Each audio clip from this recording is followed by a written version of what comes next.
Hey everyone, Andres here, and welcome to another episode of the Ponytails Podcast. If this is your first episode, welcome to the show. I am so excited that you're here.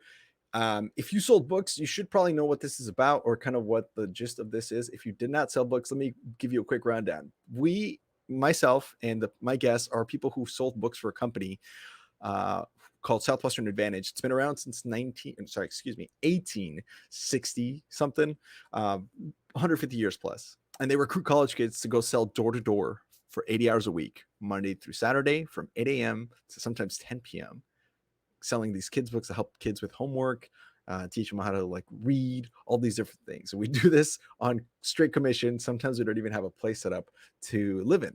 And it's a crazy environment that is targeted to getting people into a situation where they can grow, a lot of personal growth, but also a lot of challenges. And so, as we've had different guests, we're at 160 episodes now, more than that.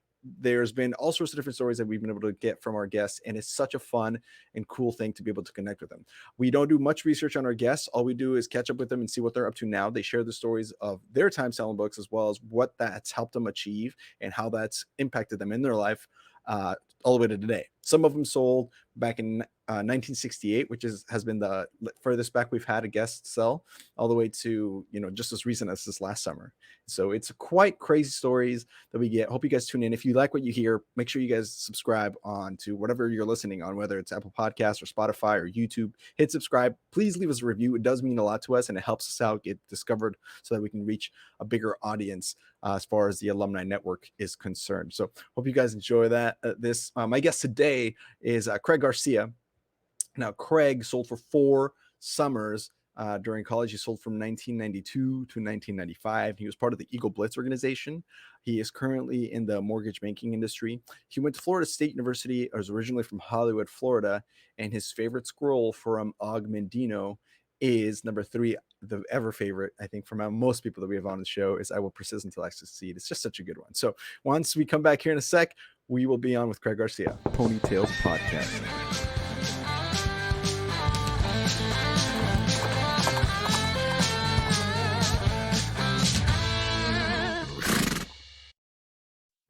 And we're on. How's it going, Craig? I'm doing great, Andres. Thank you for having me. It's so fun. I can't believe that this is my job. I get to talk to book people. I can't believe it's your job.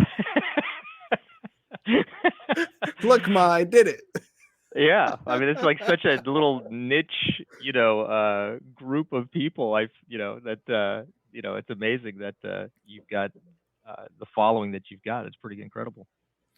It's just such a bananas group of people. Like, how would you explain it to people? Like, I'm sure in your life, and we'll just jump right in, but in your life, since you sold books, and when you run into someone and you meet someone and this comes up, how do you explain it to them? Like, what are your ways of saying, hey, I did this thing in college? Yeah, it's funny, and that's kind of what it is. It's like, hey, yeah, and it's funny because I'll say the same thing. I'll say this to people. I'll go, I don't know if I ever told you about this thing I did in college where I sold books door to door, and people who I've known for a while, they go, yeah, Craig, you told me about that like 20 times. but but that's usually the way I'll say it is, yeah, I had this job in college. I sold books door to door, and and then whatever comes out of that, or why ever I brought that up. But yeah, people will then laugh and go, yeah, Craig, yeah, you've brought that up before. Yeah. What do you think that it comes up more often when you're trying to explain to someone? Whenever, like, for me, I find out there's like 2 times it comes up. Whenever cults come into a conversation, and whenever the idea of crazy stories and or challenging things that you've done in your life come up. Whenever someone's like, oh, what's the hardest thing you've ever done? Have you ever been skydiving, or have you ever climbed a mountain? And you're like, let me tell you. Yeah, But to no, me, at least, that's it definitely comes up in times like that, and then and then also if I happen to try to be making a connection with somebody, and I know they're in a place that I lived for the summer, yo, let's get off schedule real quick, guys. Will Metscher is so damn good at his job. He needs more people to help him with his clients. He's too fucking good. If you want to learn to help people change their lives or continue to do so, if you did that when you were at, selling books and shit, you guys need to reach out to us. We'll put you in touch with Will. He'll hook it up. I mean, or if they're in that area, Yeah. I try to figure out, hey, where in that state did you live? And I know a little bit about that state. I lived there over the summer, and and I enjoyed my time there, or yeah, you still live there? So yeah, but That's yeah, true. Whenever someone's like, "I'm from Vermont," and I go, I know Vermont. I've cried in right, Vermont. yeah. I've I had went, elation yeah, in Vermont as well, the same day. right, Oh right, man. Well, we'll yeah, get into some Southwestern stuff here in a sec, but like let's first. I always like catching up with people with what they're up to now. So 1995, there's some gap to fill in there, but feel free to color as much detail as you wish. I always just kind of let the guests flow with kind of the journey that they've been on since they've left Southwestern. So pick a place. It could be 1995 or it could be as recent as last year. But what have you been up to, and what are you doing now in the world? yeah. So I after college, I had gone and I'd gotten a finance degree at Florida State, and then when I got all done, I honestly didn't know what I was going to do. I had never heard of the mortgage business at that point, and Mhm. my parents just happened to, I'd kind of moved back home, was trying to figure out what I was going to do next, and then and it turned out the next door neighbor worked for a finance company, and I kind of that's how. And then they said, hey, you should come and check out what we do. We lend money. You can do well, and so forth and so on. So that's kind of how I got introduced to that, and then I ended up spending about a year doing that. And then there was a whole world of lending and being a loan officer and getting licensed, and so that kind of evolved into and it was funny because the I did that for a year, and then one of my buddies, who's a book guy, his mother was a realtor, and she introduced me to somebody that was a loan officer inside of her company that was looking for like an apprentice. And I was still a green person, and I kind of took that opportunity and did that. And so the book thing has come into play a couple times in my career, actually. So it happened then to get into this, to kind of get my foot in the door to really kind of what I'm doing today. So that was back in 98. Okay. And I'm still kind of in that environment. That was really that was lending inside of a real estate company's environment. And really is I've spent the majority of my career doing something like that, and then more in management in later years and everything. But and then so I've kind of, the position that I'm in now, I've been working with this group. There's a big real estate company down here in South Florida, and after the housing crisis down here, Okay. I was going to ask you about that, but yes, go yeah. ahead. So it's funny. So actually, in 2000, so from '98 till 2006, I was working for I was in the mortgage business. Worked in a real estate office for a while, and then managed a branch for a big bank on their mortgage side. And then in 2006, I got together with another different friend who was a book guy, and we opened up our own mortgage company. And that was kind of, it turned out to be terrible timing. The housing, No kidding.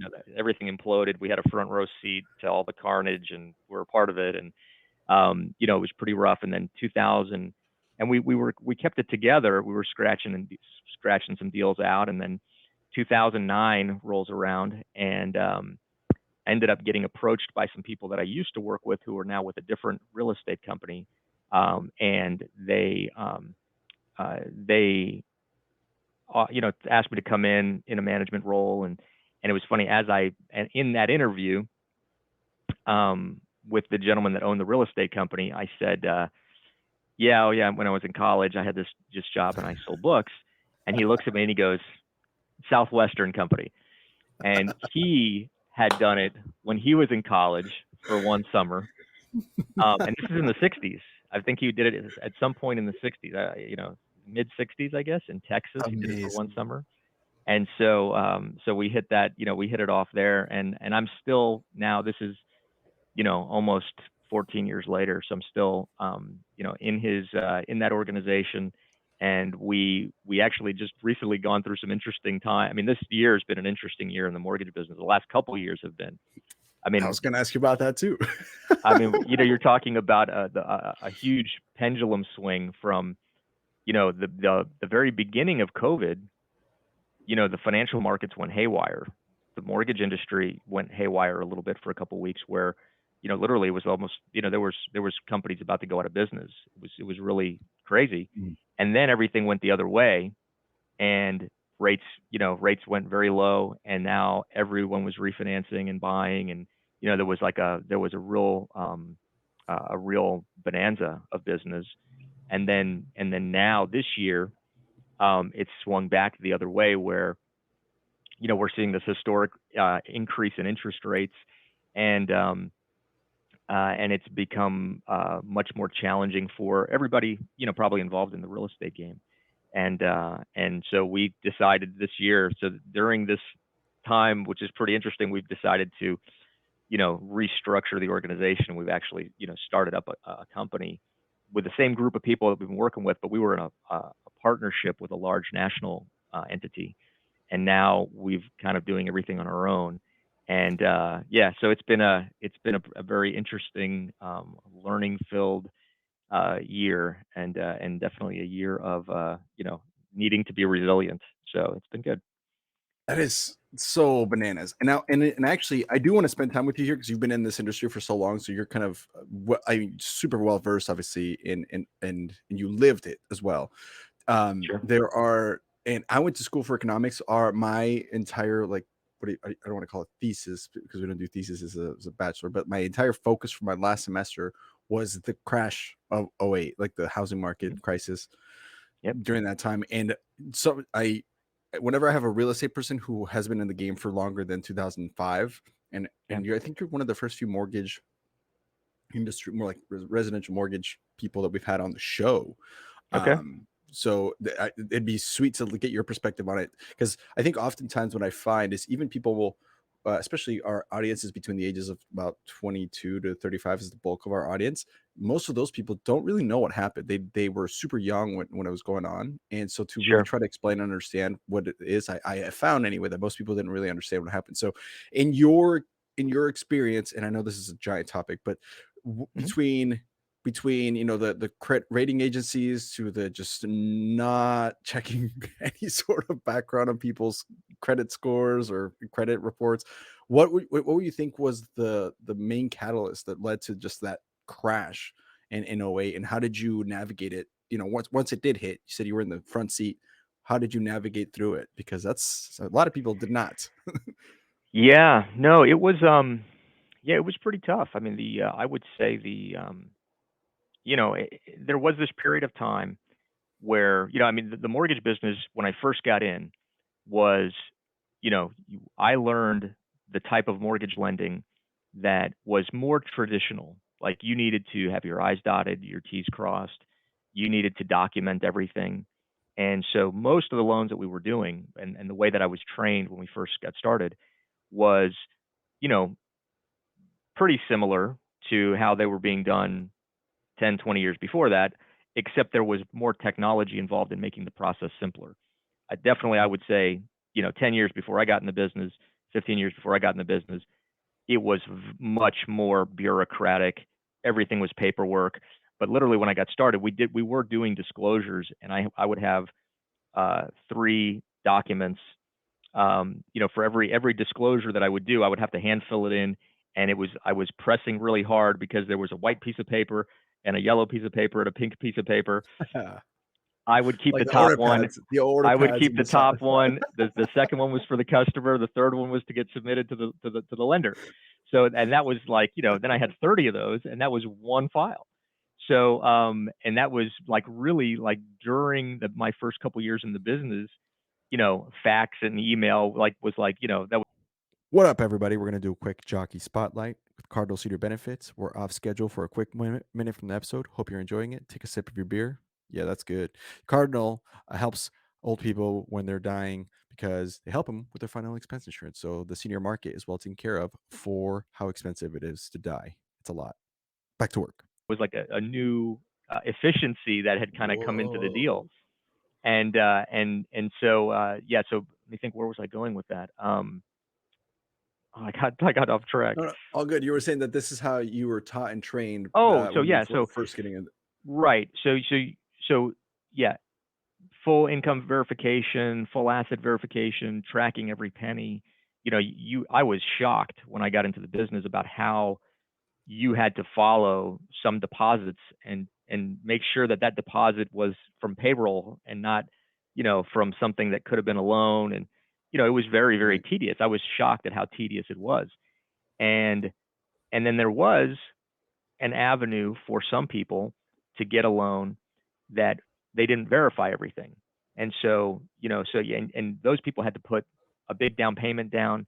They had to get a loan that wasn't even a fixed rate loan. So the loans for people who couldn't prove their income were very, very different from the standard traditional loans. And that was like that for the first few years I was in the business. And then in Mm. 2000, in the early 2000s, that started to change, and then it just really accelerated. And so, what then you started having options for people. It was a big deal when we had an option for somebody who needed a no income verification loan. And typically this was somebody who, was a business person and they had a successful business with a lot of cash flow, but they had a very good accountant who would write off a lot of their income. And so when they would go to prove the income, it wouldn't look I like they could wasn't make the there. payment. Right. And they could show that they've been making an equivalent rent payment. You know what I mean? They could prove that, but it still wouldn't necessarily matter to get a regular, 30-year fixed rate loan. And then those options started happening. And then, Mhm. so now suddenly you could take somebody who um, had a business and had a good accountant, and you could get them a fixed rate loan, and that was like a big deal. And then and then not that long after that, it was kind of evolving, and suddenly you were able to get them that same loan, and the rate wasn't that much different than a standard loan where somebody was documenting everything. Maybe you had to put more down, but that line kept getting closer and closer, and then it got to the point where in 2005, we were doing, uh, we would have loans that we would take in, and the computer would just tell us, you don't need any income documentation from this person, and they were getting the same rate and closing costs and down payment as somebody who had to document everything. But because they had good credit, so the system just got like that all over the industry.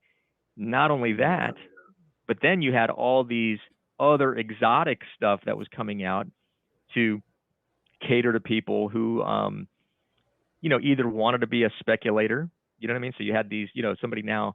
So now what used to, an investment property used to be to have to put 20, 25% down. Now suddenly you could put 10% down, and then suddenly you could put nothing down, and then you Jeez. could put nothing down and be an investor and not have to verify your income. So it got to where, the joke was, if you could fog a mirror, you get a mortgage. Yeah. And so, Oh my and, god. and, and I remember there was a year where like everybody I knew gained like $100,000 in the equity in their house, and so it just, the values of homes, and the other thing that was happening at that time, certainly in our market, was um, there was a craze with taking apartment buildings, converting them to condominiums, and Mm. and everybody wanted to invest in real estate, and it was so easy to, because of all the loan programs. There was a lot of investment, and so I think the biggest thing is it became very, very easy to borrow. Real estate became a speculative vehicle, and a lot of people got loans that they really couldn't make the payments, and then they had some of these exotic loans where they didn't even, the minimum payment didn't even cover the interest on the loan. And so yeah, so if you're listening to this and you haven't seen The Big Short, Oh you my should go gosh. you should go see it. Stop. Just hit pause. Right. We're 18 minutes in, 18:52. Just hit pause. Go find The Big Short. If it's $5, pay the $5. Watch it. It's Yeah, phenomenal. It's probably my top 5 favorite movies. But it's unbelievable. I mean, it is really, and believe it or not, the crazy part is I didn't see that movie until like 5 years after it came out. I had everybody No, everybody that I knew in the business said, "What are you doing? Stop what you're doing right now and go see it. This is go watch this it. is Yeah, your life. The movie's about your life." And I'm like, so yeah, yeah, we have and to yeah. we have to welcome back the people that just went to go watch it, who now came back. Welcome There you back. go. Now you know Yeah. everything. Yeah. Yeah, Well, now you on know that, everything and yeah. so could you tell? I mean, there's a few people that could. I mean, that's, and I read the book too, by the way, The Big Short. I read the book as well, and Mhm. the people that saw it coming. I mean, it really was like one or two people that originally saw it coming back in like '03, even as early, and they noticed that they were starting to give out loans to people who most certainly probably weren't going to be able to make him and make the payments for.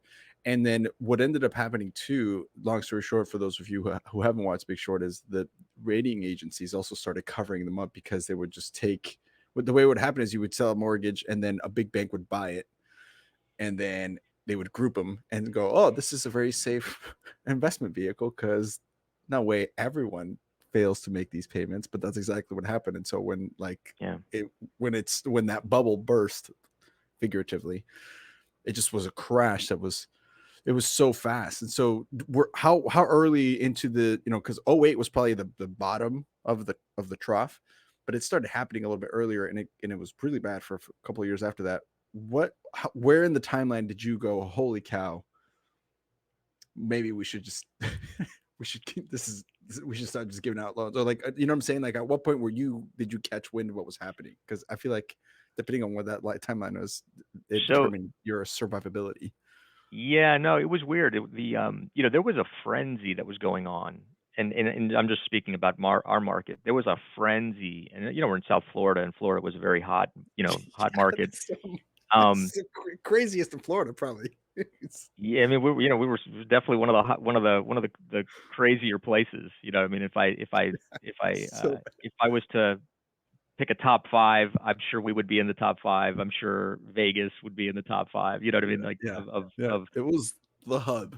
boom and busts. You know what I mean? Areas. Yeah.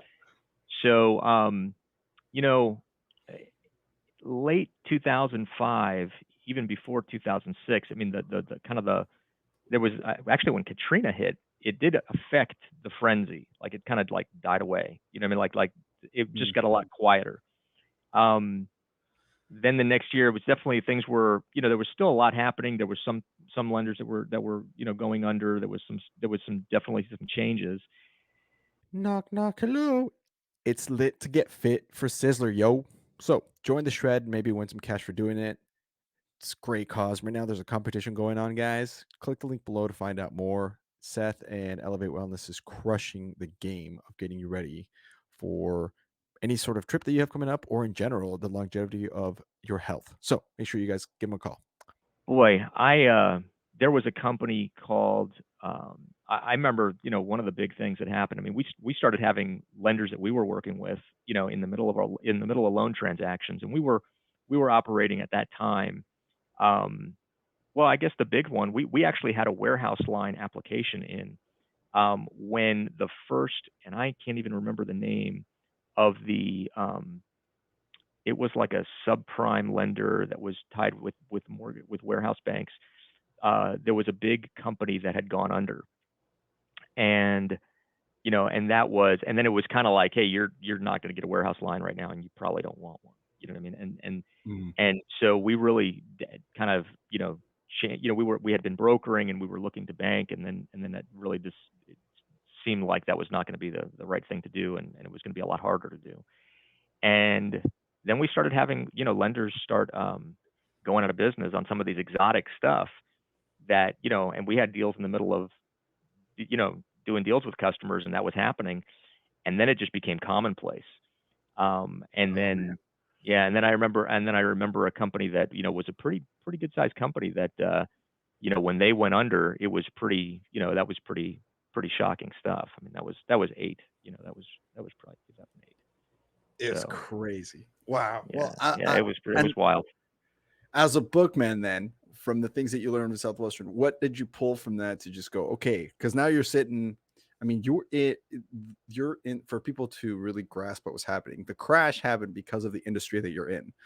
That it was, you're the center of the black hole, if you will, that is Right. now this recession is your industry. So how do you pull from it? How do you survive? How do you navigate through? How do you make it so that now, So 12, yeah, 14 yeah, years later, no, you're here?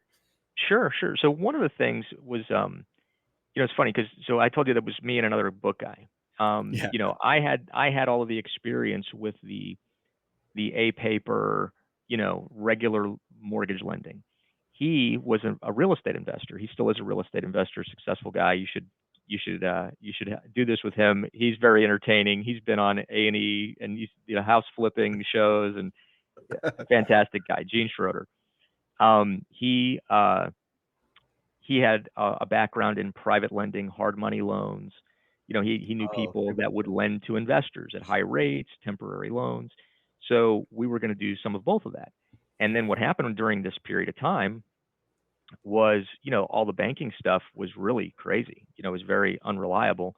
And what we ended up doing more of was, at that time was finding people to do private lending. And so that did take a lot of kind of resourcefulness, and so I would say one of the things that when you're when you're selling books, I mean, you find yourself in a totally new place. You don't know anybody, you don't know what's going on, and you got to go find a place to live. You got to figure out what's you got to there's a lot of stuff you got to figure out, and there's maybe not a roadmap for it. So one of the things that we ended up doing was we became we would one of the things that we did at the time was I ended up doing some research on how to do like SEO optimization, Yeah. like search engine optimization. Mhm. And and I ended up investing in some courses and ended up getting our company, our little company, which was like 8 of us, you know what I mean? If you search for the term hard equity loans in Google, we would show up number one. You could be anywhere in the nation and type that in, and we would show up. And so we would get calls from all over the place. And we ended up, so what we would do is we would talk to people. We'd say, hey, listen, what are you looking to do? How much are you looking for? What kind of interest rate and points are you willing to spend? You know what I mean? And, so we could get an idea whether it was a realistic, probable loan that could be made. And then if we thought we had a buyer and we thought we had a situation that looked like it might work, then we'd got it. But then we'd have to go out and find a lender sometimes. And so the story that I like to tell is um, one of our guys gets a call from somebody and they're halfway through a construction project on a home in Hawaii. And he needs $900,000 to finish this house. He ran out of money. And so we did a search of public records in Hawaii, found some, individual people who were the lender and just started dialing the phone. Hey, I saw you did a private loan. Would you be interested in doing another loan? And so that's kind of what we did. And we ended up putting together this $900,000 loan in Hawaii. So, Wow. which was a pretty cool story to get payday. So we had a number of situations like that. And then we had some people that we would do repeat business with. And, we were staying alive during that time. And then things started getting better. And then, but that Wow. was one of the ways. And that's certainly a tie into books. I mean, you had to kind The of, bookman way right there. Yes. yeah, yeah, We'll yeah, find a way. I will persist until I succeed. yeah, So, yeah. one more question on the '08 crisis, and then a little bit on what the mortgage lending industry is now, because I'm actually trying to buy a house right now. My wife and I are trying to. So God bless you. this is so interesting. It's so interesting currently. So I'm gonna ask you even for me. Sure, But sure. back in '08 real quick. Last question on this is: was there ever a point in time where you go, maybe I should just get out of this industry? Maybe I should go into and work somewhere else, do insurance or go do another type of finance or something like that, or was that never, like, was it kind of like the book field where you're just like, no, I'm gonna finish this? What was that kind of mentality like for you? I think the thought definitely crosses your mind. What am I doing? Um, I don't think I ever really um, seriously put time and energy into, hey, should I do something else? Could I be doing something else? Um, yeah, I don't think I did. I mean, maybe that's stupid, I but love it. you know, No, I love it. but yeah, no, I mean, there's definitely lots of second guessing and mental, but I never sat down and said, okay, let me figure out if I can get into tech sales or something else. You know Yeah. what I mean? I never really did that. So Wow. yeah, yeah. I mean, I knew a lot of people. I was, it wasn't like I think and there was people relying, I mean, there was people relying on you, you know what I mean, still, you know what I mean, to try to help them. And yeah, no, so it didn't really seem that um feasible, you know what I mean, to just go do something else. Not to me, it didn't. Yeah. But I know people that that were successful people that got out, and some of them came back, and some of them have never come back, and they've been successful doing other things. But yeah, no, I never did. Wow. Spoken like a Yeah. true book man. That's good stuff. I love it. Yeah. That's good. Good for you. Yeah. So now on to, so years pass, mortgage industry, gets back on its feet after a severe trip. And now we're looking here at this COVID, the pandemic hits, things get all weird.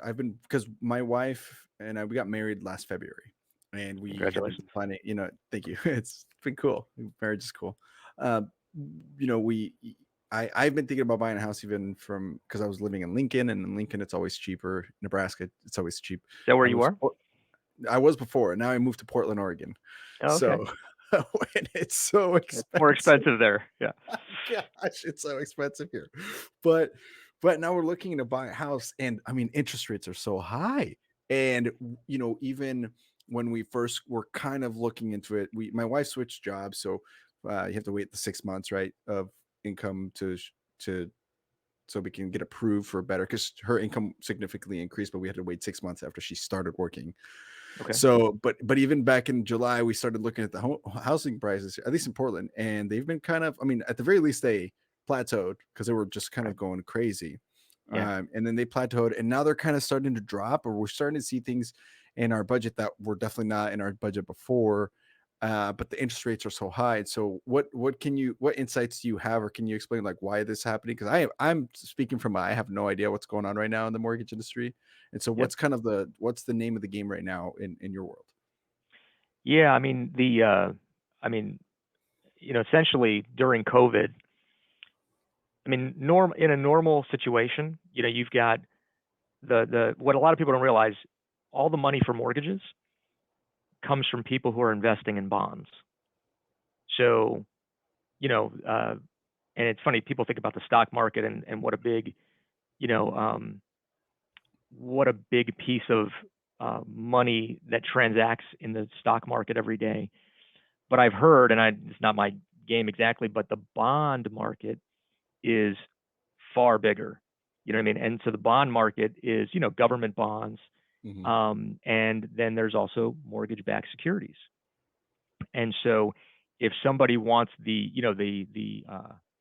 safest rate possible, they can lend their money to the government, right? If they Hmm. want a little bit of a higher rate, they might lend it in a mortgage, which are considered safe because you've got people living in those homes, a lot of them, and a lot of these loans are um, somewhat backed by the federal government. You know what I mean? And certainly some of the loans that are government loans, FHA loans and VA loans, there are certain insured or guaranteed. But the whole bulk of the residential mortgage industry is backstopped a bit by Fannie Mae and Freddie Mac, which are, they're really not government entities, but they're kind of, backstopped by the government. The government's not going to let them fail, or they didn't in the Collapse. past. Yeah. Yeah. And so, yeah, so, literally, so at the beginning of COVID, um, everybody stopped buying everything, and everybody wanted just their money in cash. Everybody freaked out.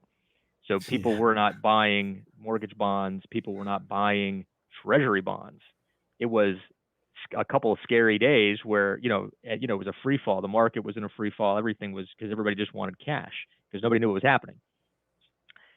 After that, the Fed steps in and says, hey, we're going to, provide as much liquidity as needed for everybody. So the Fed came in, and, the Fed lowered rates, which is one of the ways that they help stimulate people to spend money.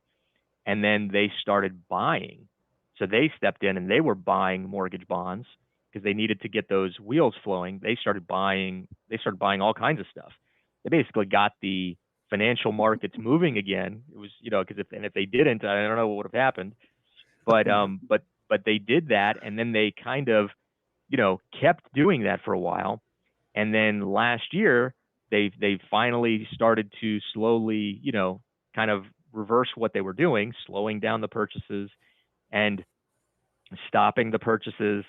And then so they finally stopped the purchases late last year of mortgage bonds. So now you're just relying on the market. And so in general, for rates to get better, you need a lot of people, you need more people wanting to buy mortgage bonds and invest in mortgage bonds than to sell those.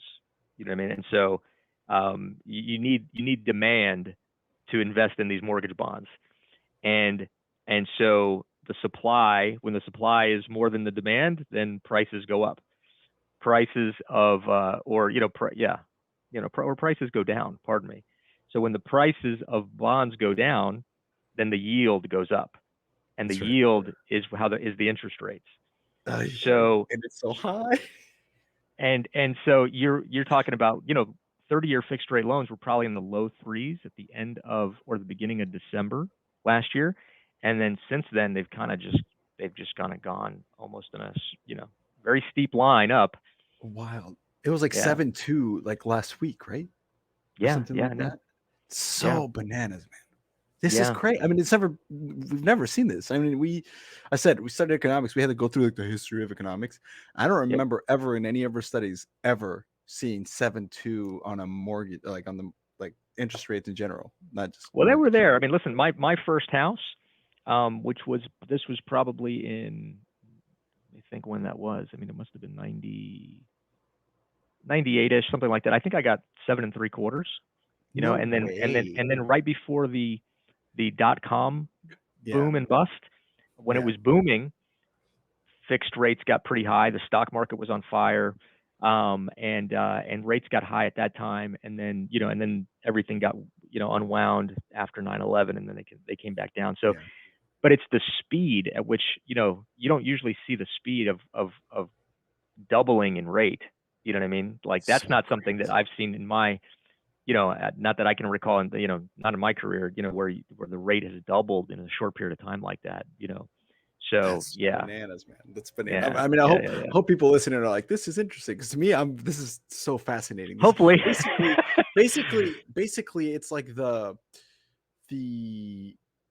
economics is like the math of psychology, right? Where my wife's a therapist, and so she'll tell you, oh, this person does this because as a kid they didn't get enough love from mom or whatever. But like when you look at what's going on in the stock market and it's a study of how people make decisions, and you can see it in math, how people make decisions, and it's fascinating because this is yeah, happening because of how we reacted to a pandemic, essentially, as a species, and it's so bananas.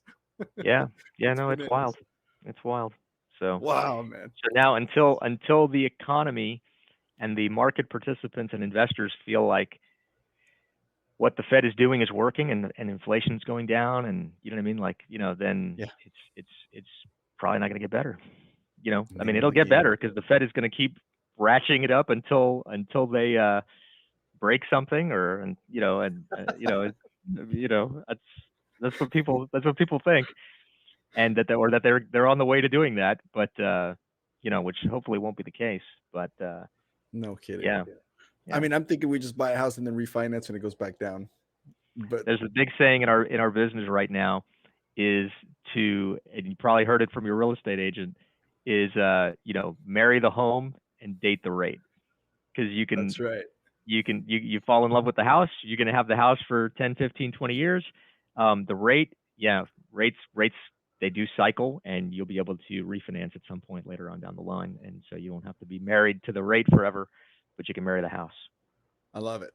Yeah, That's great. If there's yeah, a quote for this episode so far, that's it right there. A piece of yeah. advice from Craig Garcia. Bing. There There you you go. go. Sure. I love it. Oh man, well let's transfer over into some Southwestern stuff. I feel like that's a solid bow to put on the mortgage industry and what you're up to. Sure.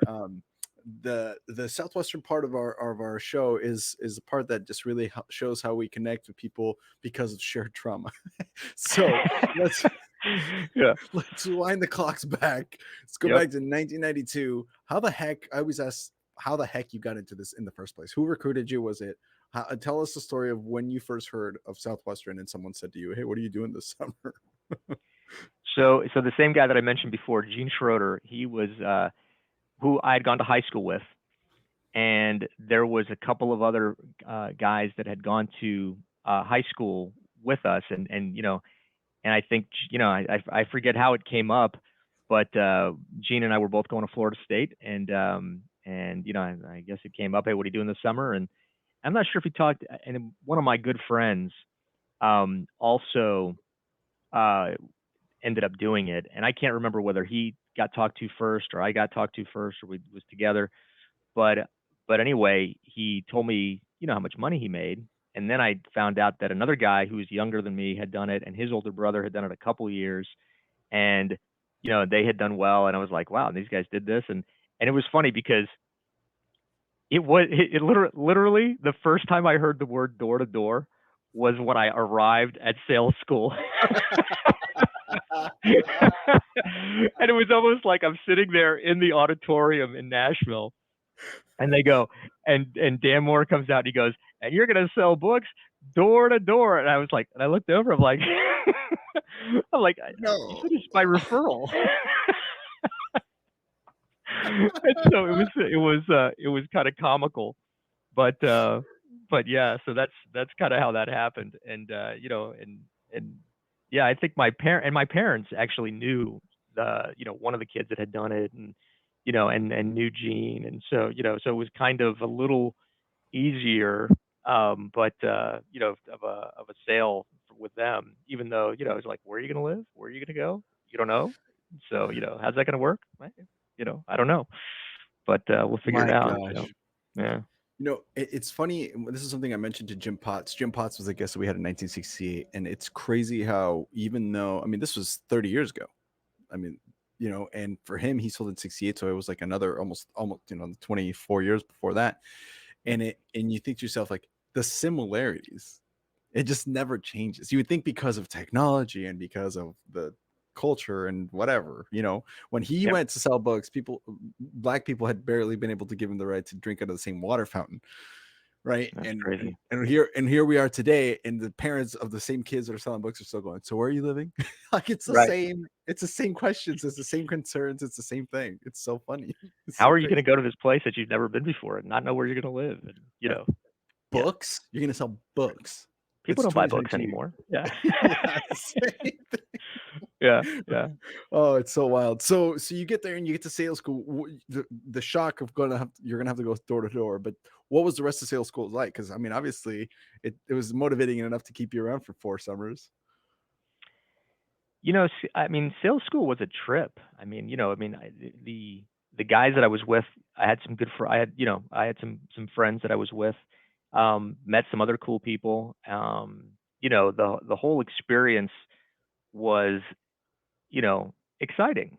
You know what I mean? I think, maybe, you go out there and you're out there to try to make some money. You're doing something different. You don't know exactly what's going on, but you're around enough people that are, they've already done it. You know what I mean? And so you're in the ether of it.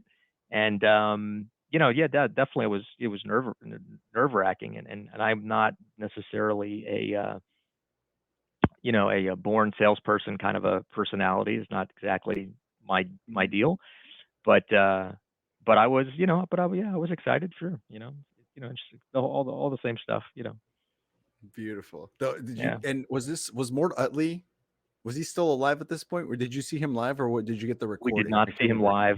We did not see him live. We had the recordings, and which is, incredible. And then, listen to that tape so many times, and yeah, yeah, yeah. It's just we could do a whole podcast on just how cool the Mort Utley talk is, which is It was amazing. just an amazing, powerful voice. and the With all stories this and manure, there's gonna be a pony somewhere. Just so good. yeah, yeah, for sure. Oh, that's awesome. So where did you go that first summer? How did you get there, and what was that like arrival to the territory like? So yeah, we ended up going to North Carolina, and Oh, beautiful. we went to Wilson, this place called Wilson, North Carolina, which I had never heard of, which is kind of on 95. It's actually technically, I guess it's the midpoint between Miami and New York, is Wilson, North Oh, Carolina. And apparently that way, and people told me this when I got there, that people know that because there's a lot of at the time there were a lot of uh, interstate, that was like a connection point, and they would catch some people on drug shipments going halfway from Miami to New York and meeting point and stuff like that, something of that nature. oh, great. That's what it made me Great remember. hub for I'm exchange probably points. slandering Wilson right now, so I apologize. Wilson was a great town. Listen, it was the Um, 90s and I'm Colombian. I can strongly tell you that that's probably accurate. From there, Miami to New York, absolutely. there you go. Just right on 95. You know what I mean? So you can't fault them. It's a nice town, for being midway through and being right off of 95. What are you gonna do? But so yeah, so it was me from Florida State, and then I had two other guys that I got roomed with that were actually from UF, who I didn't know. Good guys, and yeah, we get to the town. We don't have anything prearranged. They told us, hey, go to the empty nest part of town, and go find an empty nester. And so we did that. But then what we also did was one of the guys went to the nicest part of town and started knocking, in the big brick neighborhood, and he ended up knocking on a guy's door, who he answers, and he tells him what he's doing, and he goes, I sold books when I was in college. And he goes, oh, do you happen to know of anybody who we could, who might be interested in putting some college students up for the summer? He goes, why don't you circle back, come see me at the end of the day? I'll make a few calls and see what I can do. And so he walks across the street, knocks on the neighbor's house across the street. As he's walking back off of that doorstep after talking to them, the guy waves him back over. This is 10 minutes later, and says, I just had to check with my wife, but let me come show you where you're going to be living this summer. And he takes him upstairs, and Nice. he has this entire upstairs finished attic, which doesn't really have anything in it, but it's carpeted, it's beautiful, it's air conditioned, and we had the whole thing. So it turned out to be fantastic. So yeah. Not a bad HQ. That's pretty. No, no, no, it's great. It was phenomenal. Wow, so Yeah, cool. And yeah, you go through the summer. I always like to, by the way, we're not gonna dissect every single one of your summers, just to kind of the main stories, but sure. the first summer is the one I kind of just pick point more because it's the one that really just s- changes the trajectory of your life. You know what I mean? In good or bad, right? It's the one that just really. Yeah, no, for sure. I mean, it's funny. I have a good story. So my first day on the book field, I've got my map. I'm out in the countryside. I've got a car, so I'm not walking, and I'm out in the countryside, and I've never been out there. And I start, I knock on a couple doors, and I get lost. Like within the first hour, I'm kind of lost, and I'm not sure where I'm at on the map. Oh no. And I end up driving down. It was I would never forget it, and you'll be able to Google this and see it. So I come to a T in the road, and I'm out in. I mean, there's nothing around. I'm out in farmland, and there's not, and there's not even any houses at this intersection. I pull up to this intersection, and I'm looking across, and I see this big fence, this fenced area, and behind that, I see something that is like, uh, I don't know what I'm looking at. I'm seeing these big metal sculptures that are going up into the air 20 and 30 feet, that are like pinwheels and different kind of ornamentation, and and it's and there's like 15, 16 like sculptures, these huge things, and it's very like trippy. I'm like, what? what is this? What am I looking at? And and it's the weirdest thing. And then it looks like, and then there's like some dog, on the other side of Yo, yo, ponies. Off schedule moment. Everybody loves Property Brothers. Some people for the looks, some for real estate. If you're the second or both, you should become a Property Brother sister over at Southwestern Real Estate. Can't promise that you'll look good, but you'll sell a lot of houses. Okay, back to work. the fence. I mean, it looks like if you, jump the fence and go in there, you're never coming out. I mean, it looks there's something terrifying, Um, and and years later, or somebody had told me, and if you go to Google, or not Google, but YouTube, you can see what I'm talking about, and it was a place that they called Acid Park. And I guess people would go there and, I guess drop and look at this crazy stuff that this guy built over the years. And anyway, so that was my first day on the book field. I'm looking at this right now. Okay, hold on. I gotta share screen here. This is bananas. Look at if you're watching, if you're only listening, you can go to our YouTube, check it out. I'm 49 minutes in, but this is pretty bananas. Let me share this screen. I can't. I had something like this actually in Pennsylvania. I have pictures of this as well, like personal pictures that I took. Something similar to this. Look at this. This is what It's you're talking about? elaborate. Yes, Oh my that is it. It's gosh. elaborate. It's in the middle of nowhere. No pretext on what it is about or anything. You're in the middle of farmland, and suddenly you see all this. Oh my Yeah, some guy just built this out in the woods, basically. Yeah, Welcome into the book field. yeah. So I think Day one. that was day one. That was day one. I'm Oh, man. 19. You know what I mean? And yeah. And I think that first week, I think I got a shotgun pulled on me. I went up and knocked on somebody's. Instead of going to the front door, I just walked up into their carport and knocked. And there was a little old lady in there, and she had she had a 12 gauge in her hand, and she was like, what are you doing in my carport? I'm like, oh, hey. So yeah, so that was Selling good. some But books. yeah, exactly. That's But yeah, bananas. yeah. It's funny because you tell book people that and you're like, oh yeah, there's a little old lady with a shotgun when I was in her carport, and she asked me what I was doing. You tell most people that, and they're like, oh, what happened next? You tell a book person that, they're like, yeah, Right. Exactly. uh-huh, Yeah. and, sorry, because you haven't heard of me. Back Right. up. Yeah. Yeah. Exactly. Yep. Oh, so good. So Yeah. bananas. So were you one of those people? There's three ways it can go, right? You either start bad and it gets good, you either start good and it gets bad, or I guess four ways. It was good the whole time or just not so hot. What was your Yeah. No. experience like? I mean, it started. It definitely started bad. I didn't. I don't think I sold. I don't remember.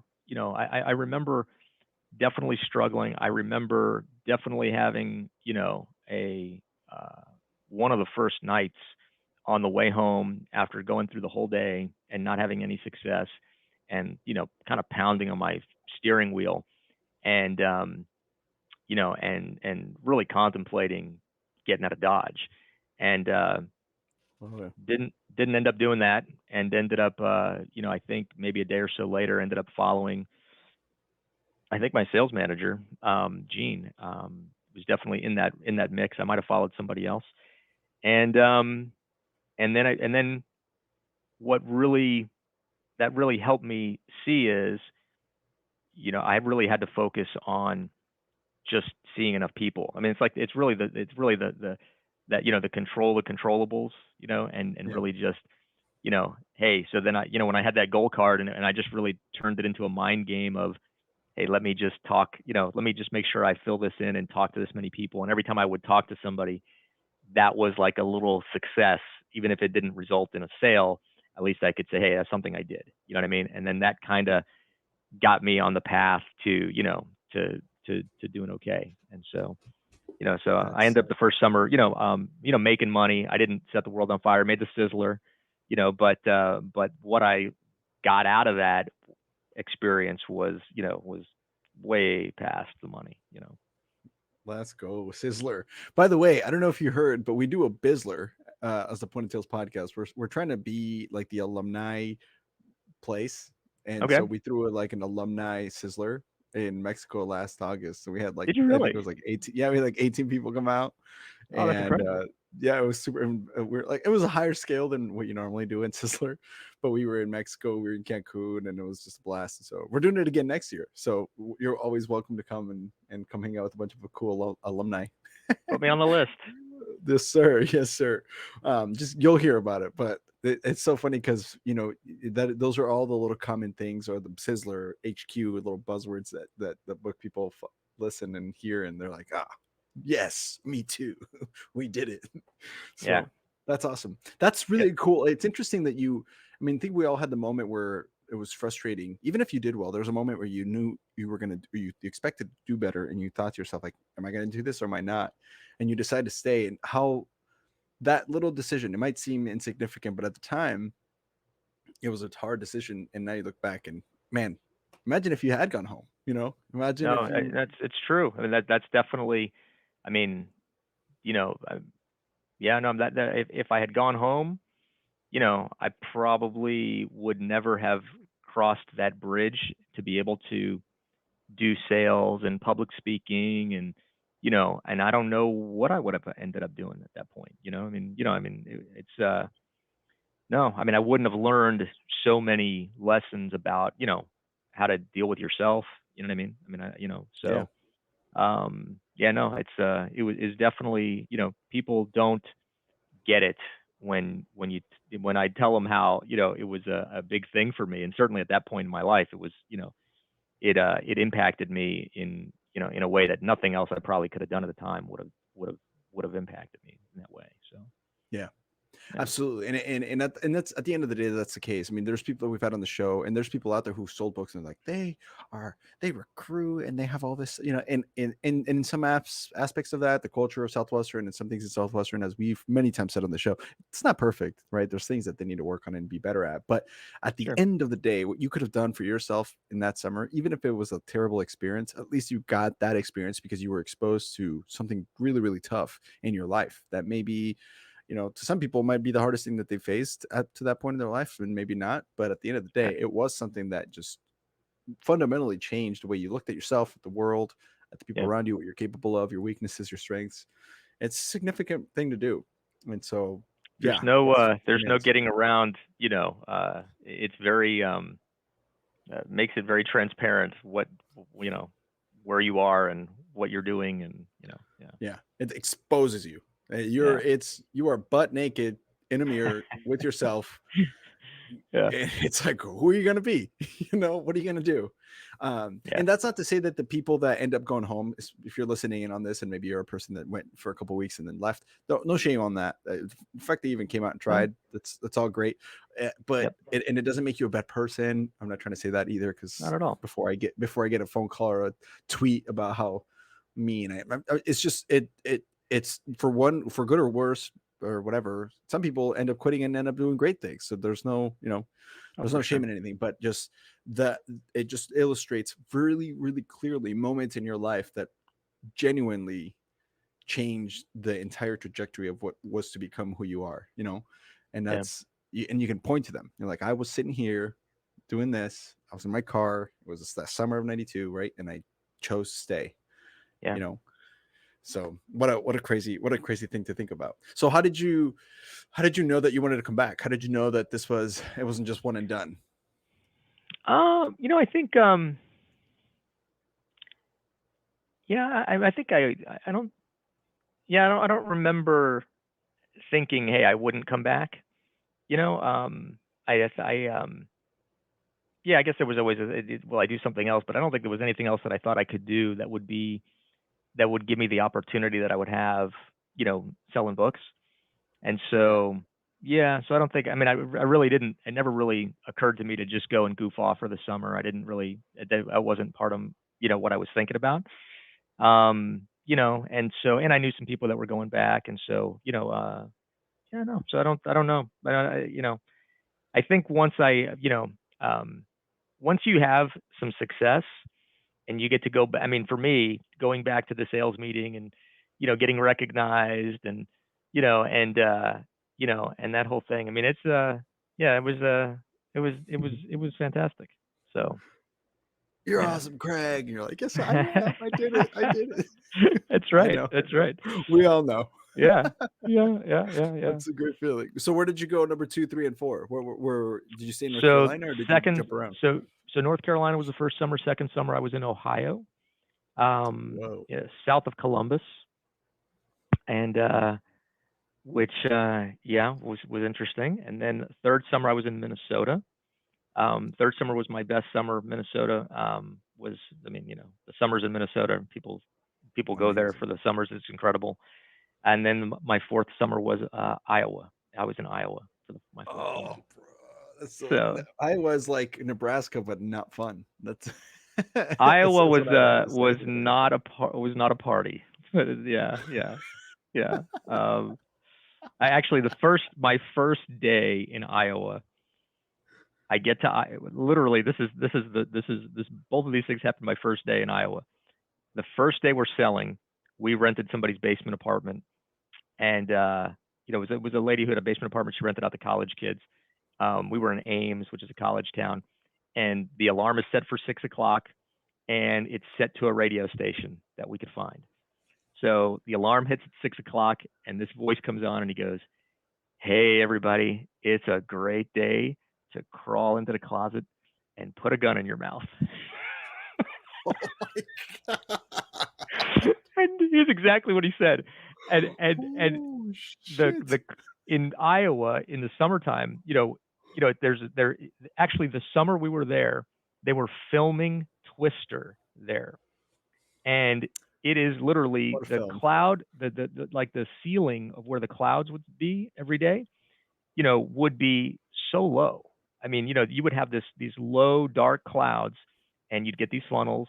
And so the first day after that, I'm out there driving around in the countryside, and I hear a um what do you call it, a twister alarm on the radio, Sirens, yeah. and they say if you're in this part of the county, you need to get into a basement immediately.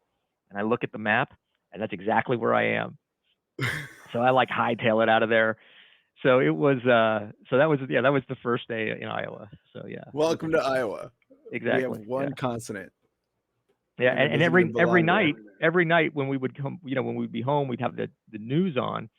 There would be somebody would have taken a camcorder video of a twister, and then you'd see, it would be not uncommon to see a guy have a video where in the same shot you've got three different twisters going on. You know what I mean? It was like a daily Yeah. thing there. So yeah, Yeah. it I was mean, growing interesting. up in Nebraska, that's like, but to me, hurricanes sound crazier in Florida. So, I mean, it's just funny the things that we find weather wise so wild because it's like, I mentioned to someone here in Portland about tornadoes and they go, oh my gosh, because they don't have them here, Yeah, yeah. At least the I hear about hurricanes, hurricanes. it's coming. You know what I mean? You got some time to prepare, and That's true. you know, we did, and then and unfortunately there was just a terrible one on the other side. And we didn't, my side of the coast didn't get affected, but the one across from us did. So yeah, it was rough. Pretty brutal, and Yeah. that's been tough. But Iowa is not forgiving with its tornadoes either. They will it's Oh ruthless yeah. as Yeah. well.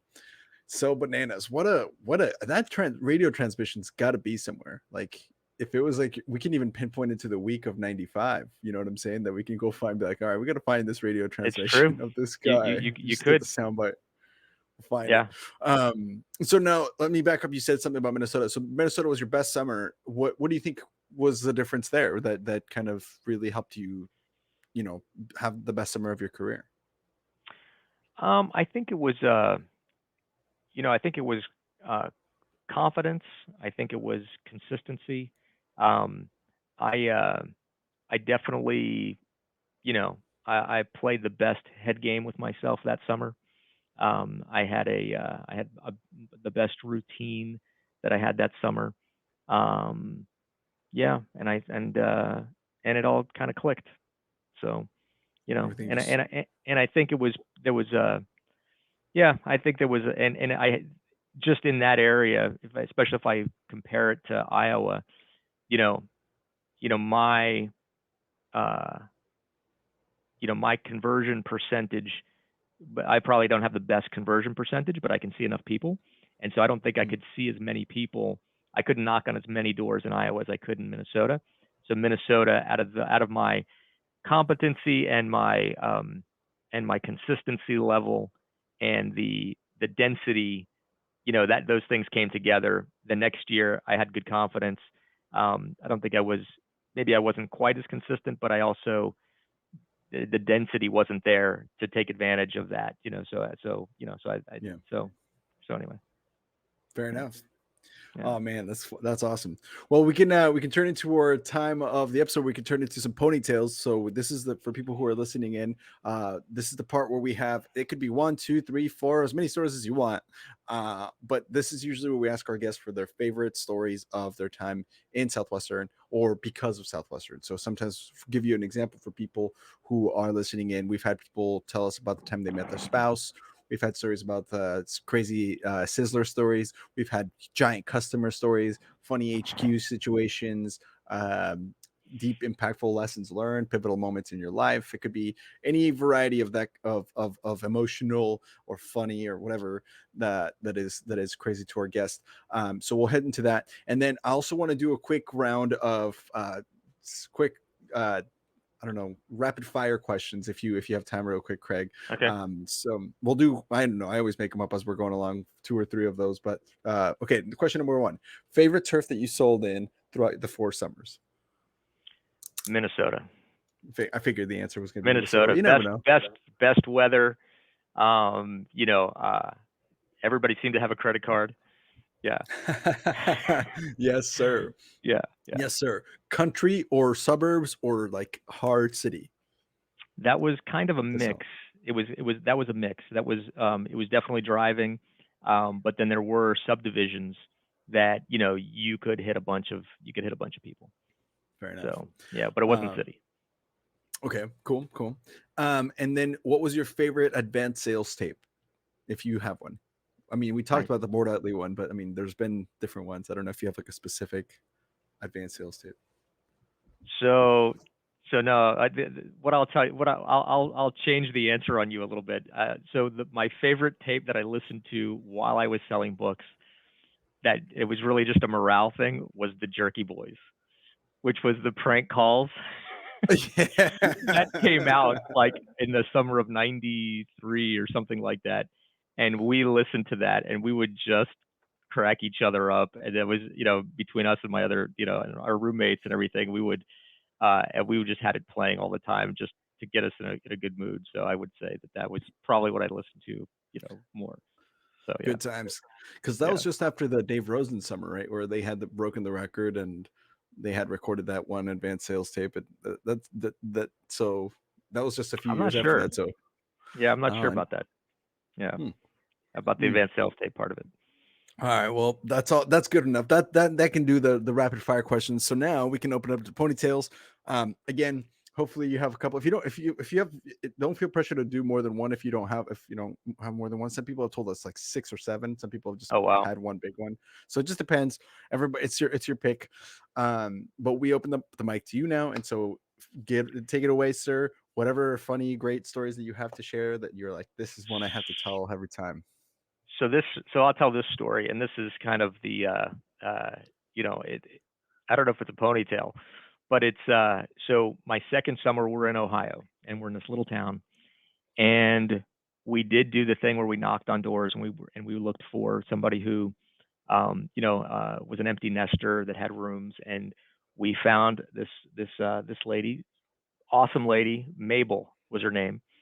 Mabel had kept college students before, and Mabel said, "Hey, yep, you can stay here, and you can rent out this room." And she made us some split pea soup the first night, and it was, and she was great. Mabel was 88 years old, and the first sales meeting, we said, listen, we got a great headquarters. And we were joking. We said, we hope she's going to make it through the summer. And so she was driving every day. She was driving 30 miles a day to go visit her daughter-in-law or somebody. And it was a nice lady. So the end of the first week of selling, it's Saturday. Mabel doesn't have a shower. Mabel has a tub. It's you know, April, first week of May in Ohio, we're trying to be respectful and not use our hot water. That water is cold. And so there's a cold tub. And so we're doing the book thing, and I'm going to get into this cold tub, and I go to use, and I put my hand on, the towel rack, and I bust it. And uh, so anyway, and I bust her towel rack, basically. So I think that maybe that happens the day before. And anyway, so I get this note from her that says, um, you know, you boys, need to be careful. This is, my towel rack is not a armrest or something like that. And literally she says, shape up. You need to shape up or ship out. And so I think I read that in the morning. And then when I got back that night, I opened the door, I opened the door, and I hear a noise, and Mabel is having a hard time, and she's got a family member there, and an ambulance is on the way, and Oh, Mabel no. actually doesn't make it. And so and the ambulance has been called to the wrong address, and I'm chasing the ambulance down the street to get him to come Oh over my there. God. And literally that next day, and so that's Saturday night. Sunday, we go out for the sales meeting, and actually, I think right before that, there was a guy that was joining us in the second week. So he shows up, and he thinks that we're joking when we tell him that our landlord is in the Is hospital. dead or You know what I mean? dying. Yeah, yeah, Yeah. yeah. And um, so anyway, so he never meets her or anything, and then the next morning we find out that her family shows up. Yo, everybody. Time to get off schedule real quick. Guys, if you still like the grind and maybe you have an opportunity to go make a shit ton of money by doing so, actually real money, make sure you guys hit up EnLight.Energy. Alex Black is in Florida and they are crushing it. They are also able to work with you in any state that you're in. But it's pretty badass because the solar industry is blowing up and there is nothing stopping you from making like well well over six figures to feed your family or your dogs or just you if you're alone. Sorry about it. Talk to yourself. They have no idea she's been keeping college students. You know what I mean? So No. and so it's it's obviously a tragic situation. We immediately are asked to leave, which we do, and and and so then the other part of the story is the guy that shows up late that never met her. He was selling more closely around that city, and later on that summer, he's out there with a family, and he's sitting down with them, and they say, well, they ask him, where are you living? And he says, oh, we have this apartment. And we ended up not being able to find it. We were trying to find a place like immediately. We just ended up renting some apartment and just didn't have any furniture, and we're just sleeping on the floor all summer is all we could do.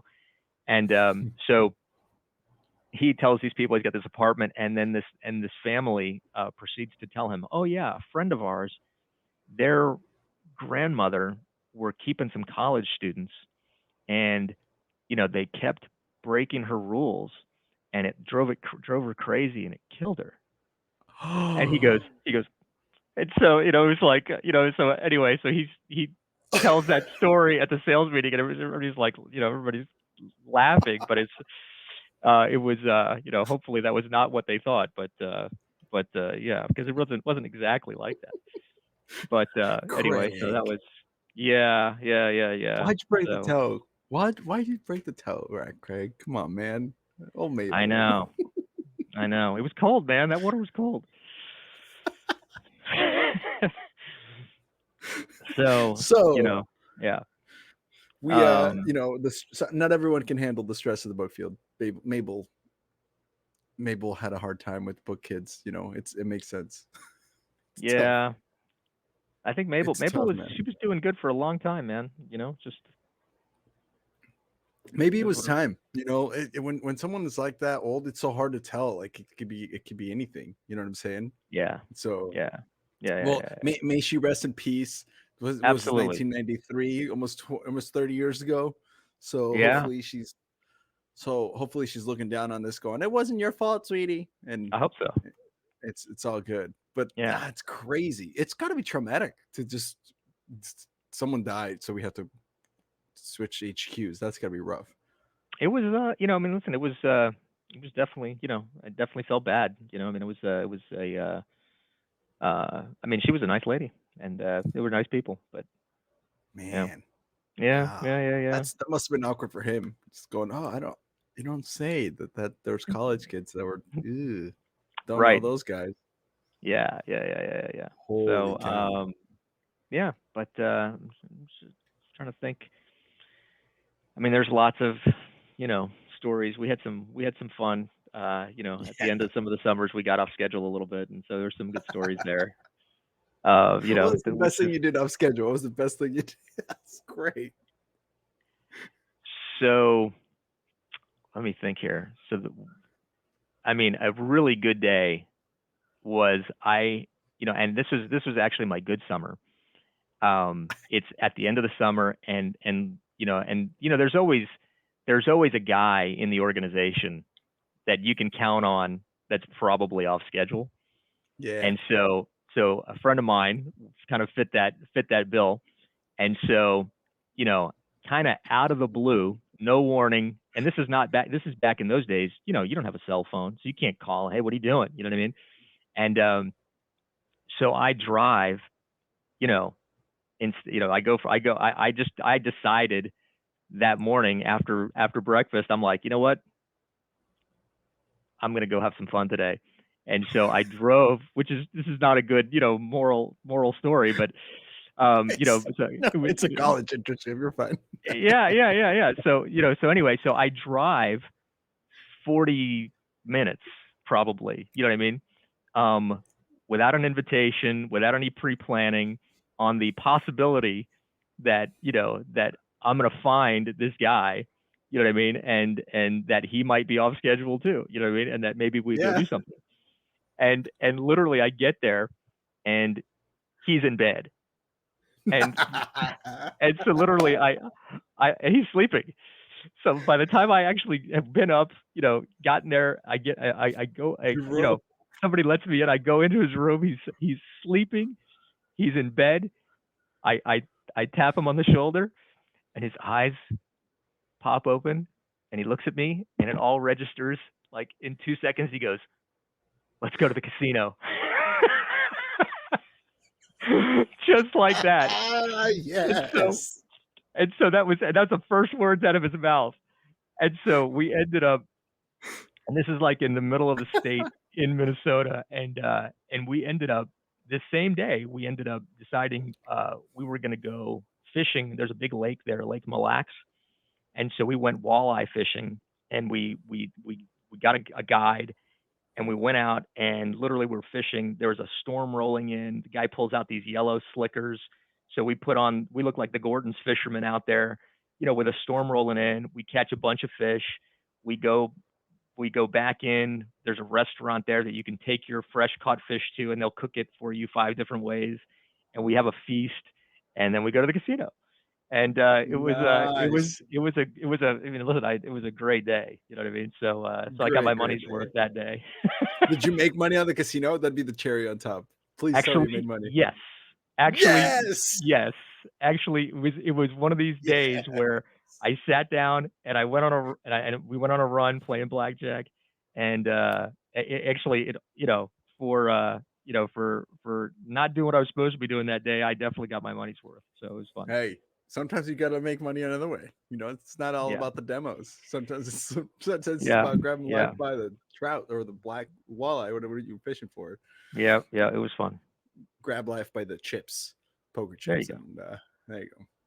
Yeah, Oh man, that's a great one. Now here's the thing: I was off schedule my entire third summer, so no judgment from us here. sure, And sometimes we have often said on the show, it's good. It's you had a good summer. You had your best summer. Let loose a little bit. sure, It's all good. It's not the sure. it's a my brother is a DSM, and he'd go, this is why I can't have kids listen to your show, is what he would say. And I go, you know what, man, you're gonna judge someone by a great day that they had during a college internship 30 years ago, Yeah. Yeah. you need to stop taking yourself so seriously. It's Yeah. okay. Yeah. Oh man, that's a great story. And look at Yeah. that. You still did great. You still worked out. So that's awesome, man. That is so fun. Yeah. Well, man, thank you so much. That we could probably wrap this one up here. That was a great story to finish up our episode. Um, but did you have any closing thoughts before we wrap it up, or should we just call it good today? Yeah, no, man, this has been a lot of fun. I appreciate the opportunity, and it's awesome that this is something that you get to do. And Yeah. I'll have to check out more of the episodes. And I'm definitely glad Stacy introduced us. So thank you very much. Yeah, absolutely. Well, I appreciate that. Thank you so much. It was a pleasure having you.